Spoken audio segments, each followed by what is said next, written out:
होली पर माँ ने बनाया 5 बेटियों का गाजर ड्रेस।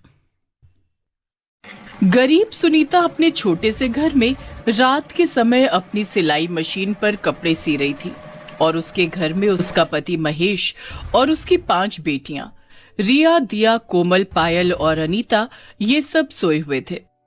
पता नहीं कब ये गरीबी हमारा पीछा छोड़ेगी।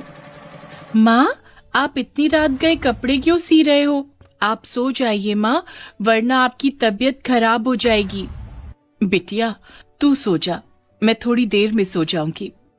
माँ, आप सारा दिन खेत में काम करके कितना थक जाते हो, ऊपर से आप रात भर सिलाई का काम करते हो। आप इतना सब मत कीजिए माँ, वरना आपकी तबीयत खराब हो जाएगी। मुझे कुछ नहीं होगा बिटिया, चल अब तू सो जा। गरीब सुनीता रात के 1 बजे अपने छोटे से घर में अपनी सिलाई मशीन पर कपड़े सी रही थी। उसके छोटे से घर में उसका पति महेश और 5 बेटियां रिया, दिया, कोमल, पायल, अनीता सोई हुई थीं। तभी सुनीता रोज की तरह पूरी रात भर सिलाई करती है। अगली सुबह सुनीता मिट्टी के चूल्हे पर सबके लिए चाय बनाती है। माँ, 15 दिन बाद होली का त्योहार है। आप होली पर हमें नए कपड़े, पिचकारियां ये सब दिलवाओगे ना? हाँ माँ, इस बार की होली हमें बड़े धूमधाम से खेलनी है। बच्चों, तुम तो जानते हो हमारी आर्थिक परिस्थिति इस समय ठीक नहीं है। मेरे साथ हुई इस दुर्घटना के बाद अपने इस परिवार की सारी जिम्मेदारी अकेली सुनीता पर आ चुकी है।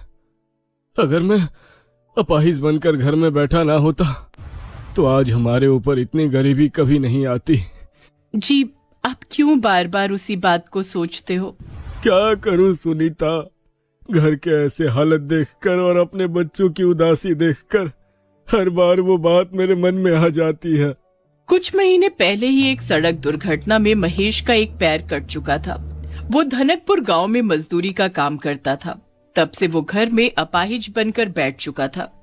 महेश के साथ हुए इस हादसे के बाद सुनीता उसी गांव के सेठ बंसीलाल के खेत में मजदूरी का काम करके अपने परिवार का पालन पोषण करने लगी। थोड़े समय बाद सुनीता रोज की तरह बंसीलाल के खेत में चली जाती है और उसकी बेटियां और पति अपने छोटे से किराए के घर में बैठे थे। सुनीता की रोज की आमदनी केवल 200 रुपए थी। इतनी कम आमदनी में सुनीता और उसके परिवार को अपना गुजारा चलाने में काफी मुश्किलों का सामना करना पड़ता था। बंसीलाल अपने खेत में हर समय गाजर की ही फसल करता था। तभी सुनीता फसल को पानी देती है तो वहां बंसीलाल आता है। सुनीता, बाकी मजदूर कहाँ है? मालिक, वो अब तक आए नहीं, सुबह 11 बजे आते हैं। अच्छा, कोई नहीं, तुम दो पानी। सुनीता फसल को पानी देने लगती है। थोड़े समय बाद खेत में काम करने वाले बाकी मजदूर भी खेत में आते हैं और सुनीता के साथ काम करते हैं।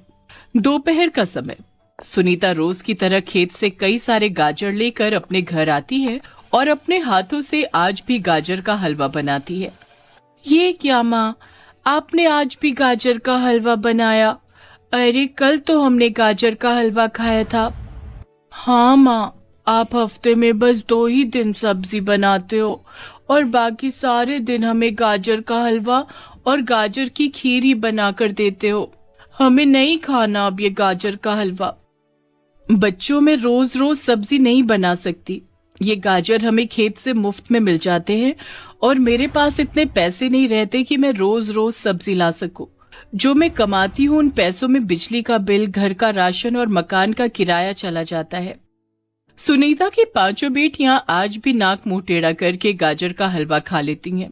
पैसों के ना होने से सुनीता सब्जी नहीं बना पाती, इसीलिए वो हर बार खेत से लाए गाजर का हलवा बनाकर ही अपने बच्चों को खिला देती है। इसी तरह दिन प्रतिदिन बीतने लगे। होली का त्योहार नजदीक आ चुका था। 2 दिन बाद होली थी। सारे गांव में होली की बड़ी जोरों शोरों से तैयारियां चल रही थीं। हर तरफ सजावट की जा रही थी। हर गली, हर मोहल्ले में होली के रंग, पिचकारियों की दुकानें लगी थी और लोग अपने परिवार, अपने बच्चों के साथ बड़ी खुशी खुशी होली के रंग और सामान खरीद रहे थे। अब उन सबको देखकर रिया और उसकी बहनें फटे पुराने कपड़े पहने एक जगह उदास होकर खड़े थे। रिया दीदी, देखिए सब बच्चे अपने माता पिता के साथ कैसे नए कपड़े पहनकर होली के सामान खरीद रहे हैं और एक हम हैं जो ऐसे फटे पुराने कपड़े पहनकर खड़े हैं। हाँ दीदी, चलिए ना हम माँ से कहते हैं कि वो भी हमें नए कपड़े, होली के रंग और पिचकारियाँ दिलाए। बहनों, तुम तो जानती हो ना माँ के पास पैसे नहीं है, वो कहाँ से दिलाएंगी हमें नए कपड़े। पांचों दुखी मन लिए घर आते हैं। दोपहर का समय, सब खाना खा रहे थे। माँ, हमें होली के रंग और नए कपड़े दिलाइए ना। गांव में सब बच्चे नए कपड़े खरीद कर होली के रंग पिचकारियां खरीद रहे हैं। हमें भी होली में नए कपड़े रंग चाहिए माँ। बिटिया, मेरे पास पैसे होते तो मैं तुम्हें जरूर दिलाती होली के रंग और पिचकारियां। अपनी माँ की बातें सुनकर पांचों बहनें दुखी हो जाती हैं।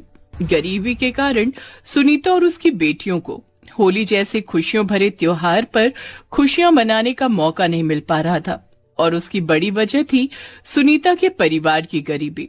तभी सुनीता बंसीलाल के खेत में आती है और खेत में काम करने लगती है। शाम का समय, सुनीता रोज की तरह एक टोकरे में खेत से गाजर भर रही थी। भगवान जी, आखिर हम क्यों इतने गरीब हैं? क्यों मेरी बच्चियों को खुशियां मनाने का अधिकार नहीं है? मेरी बच्चियां होली के लिए कितनी खुशियां मना रही थी, पर हमारी गरीबी ने उनकी सारी खुशियों को उदासी में बदल दिया।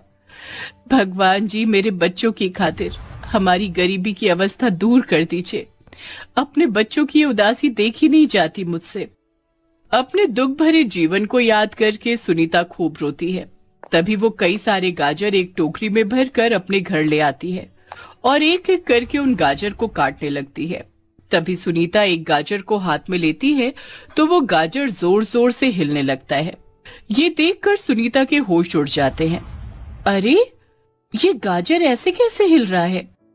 तभी वो गाजर सुनीता के हाथ से छूटकर नीचे गिर जाता है और नीचे गिरते ही उस गाजर के हाथ और पैर बाहर निकलने लगते हैं।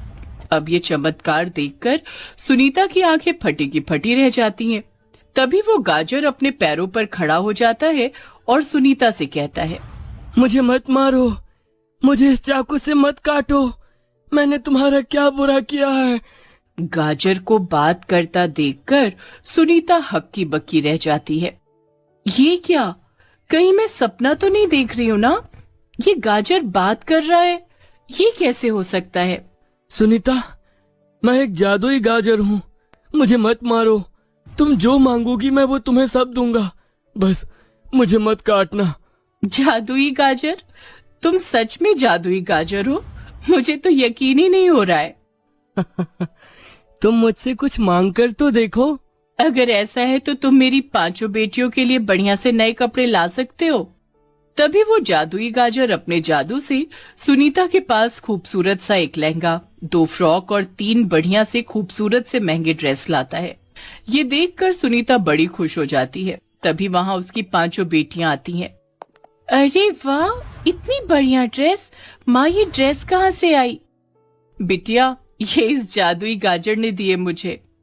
जादुई गाजर? हाँ, ये एक जादुई गाजर है। हाँ, मैं एक जादुई गाजर हूँ। सुनीता, जब तुमने मुझे हाथ में लिया था तभी मैंने तुम्हारे जीवन के सारे दुख पढ़ लिए थे।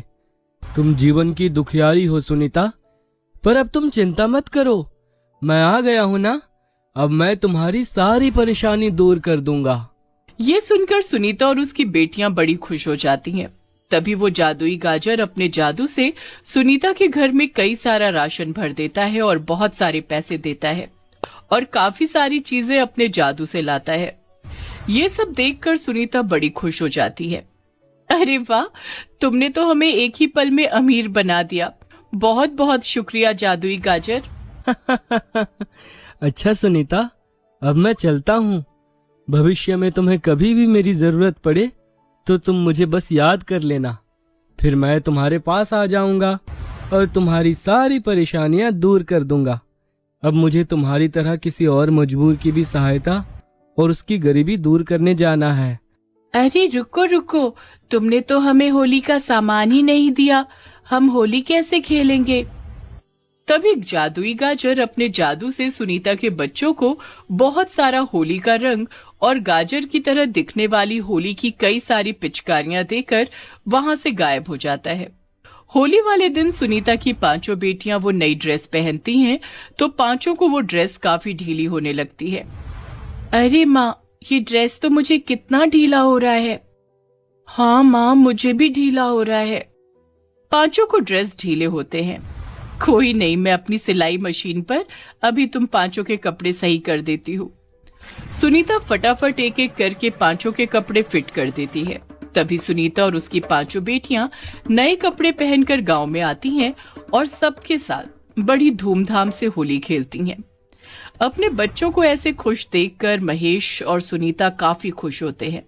तो फाइनली एक जादुई गाजर की वजह से जीवन में पहली बार सुनीता और उसके परिवार के जीवन में खुशियां आई और उनके चेहरे पर मुस्कान आई।